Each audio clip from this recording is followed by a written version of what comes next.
뉴시스 홍세희 기자 건강하게 잘 지냈는데 갑자기 난소암 3기 진단을 받았어요.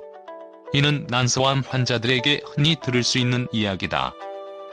난소암은 특별한 증상이 없어 조기 발견이 어렵고 치명률도 높아 침묵의 암살자라고 불린다.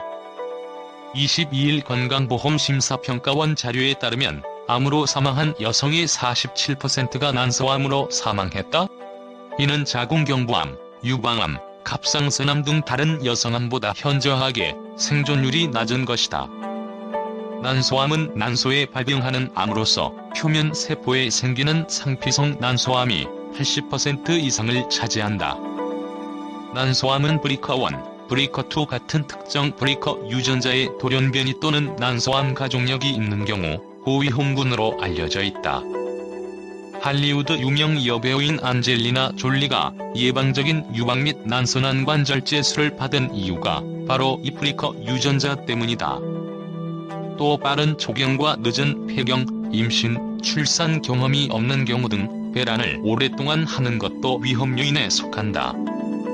최근에는 젊은 여성에서 흔히 관찰되는 자궁 내막증 환자에서 투명 세포 난소암이 발견된다는 보고도 있다. 난소암의 예방을 위해서는 경구용 비임약 복용이 고려되는데, 이는 난소가 반복적으로 생성 및 소멸되는 배란 횟수를 줄여 난소를 쉬게 하는 것이 주요 목적이다.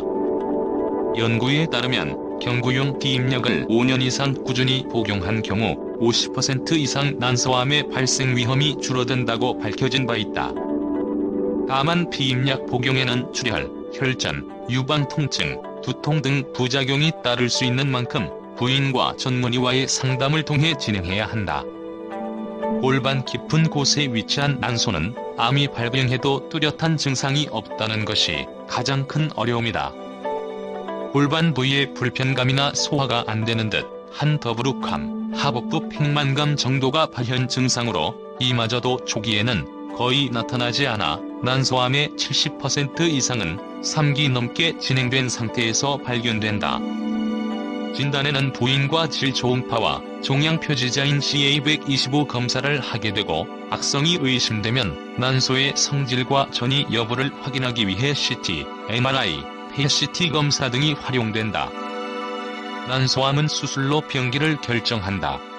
가장 확실한 진단은 수술을 통해 떼어낸 조직을 검사하는 것이다. 재발하는 경우가 많아 수술과 항암 치료를 병행해 암세포를 완전히 제거하는 것이 표준 치료다. 수술 시에는 직접 눈으로 암세포 전이 정도를 확인 후 최대한의 종양을 제거하는 것이 중요하기 때문에 복강경보다는 많은 경우에서 개복술로 진행된다. 그리고 육안으로 확인되지 않는 암세포가 존재할 가능성이 있으므로 대부분에서 수술 후 보조항암 치료를 시행한다. 고려대학교 안산병원 산부인과 장하균 교수는 최근 서구화된 생활 습관으로 난소암 발병률이 점차 높아지고 있지만 대부분 특이 증상이 없어 조기 발견이 쉽지 않다며, 국내 난소암 환자의 5년 생존율은 62.1% 수준이지만 적극적인 검사로 초기에 발견하게 되면 5년 생존율이 90% 이상으로 높아져 부인과 질 초음파나 종양 표지자 검사 같은 조기 진단을 위해 노력하는 것이 매우 중요하다고 강조했다.